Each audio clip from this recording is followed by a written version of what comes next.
London Derby Aubameyang lama kala celsho una badi inuu sidii wadan doono shaqadiisa quruxda badan Arsenal sidoo kale dhageystayaasha qiimaha badan waxaa la sheegay 20 kulan Premier League ugu dambeysay gool ay dhalinayeen kooxdan waliba qaybta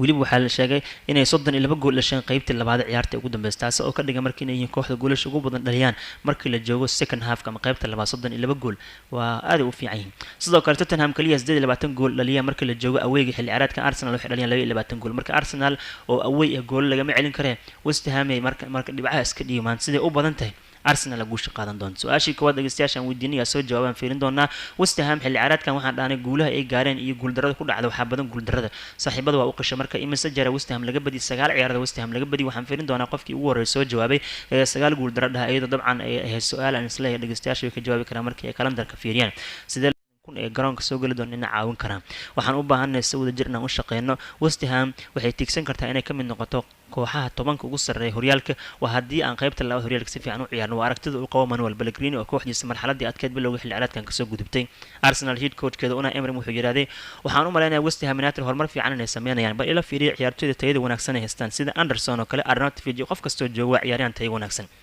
sidoo kale Pellegrini waa macallin ciyaaro weerar kubad weerar ah inta badan waxay isku dayaan inay ciyaarta isku dheelitiraan tactical ahaan hadii ay noqon lahayd weerar iyo qaab daafac ah laakiin waxay haystaan ciyaaryahan weerarkooda aad u tayo sareeya marka Unai Emery wuxuu walaac ka muujinayaa standardka West Ham taagan tahay iyo ciyaartoyda haystaan iyo horumarka ay sameeyeen dhanka BBC ciyaarta waxay ku saadaaliyeen qabiirka ciyaaraha ka falada Mark Lawrence wuxuu ku saadaaliyay in kooxda kubadda cagta Arsenal 2 hal ay ku badin doonto Unai Emery safarkiisa isla London gudaheeda oo guul gaari doono aan fiirino shabakada Who Scored ayadana maxay ciyaartan ku saadaaliyay aragti ahaan waxay qabtaan 2-2 inay ku soo idlaan doonto West Ham Arsenal 2-2 ku kala tagi doonaan kooxda kubadda cagta Arsenal 19 kulan ugu dambeysay Premier League ciyaartay 17 kulan oo kamid lagama badin sidoo kale hadii aan fiirino waxyaabo kale la qoray waxa kamid Arsenal 10 kulan ugu dambeeyay Premier League away aaday 9 kamid waxay dhalinaysaa 2 gool iyo bar markii ugu yartahay sidoo kale West Ham United 6 kulan ugu dambeysay garoonkooda ku ciyaareen 5 ciyaarood kamid waxa la iska dhalinayay 2 gool iyo bar markii ugu yartahay taas hadii laga cabir qaato ciyaartu waxay noqon doontaa exciting mid xiiso leh oo gool iska dhalin doona aan ku sii kaba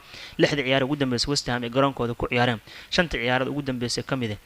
markay ugu yartay 2 gool ee kooxda laga dhalinay taas oo muujinaysa marka mar kale in labadan kooxood ee gool isku harqin doonaan ugu yaraan galabta waxa la leeyahay 4 gool wala iska dhalin doona wadar ahaan la wada dhinac ama hal qol 4 ha dhashato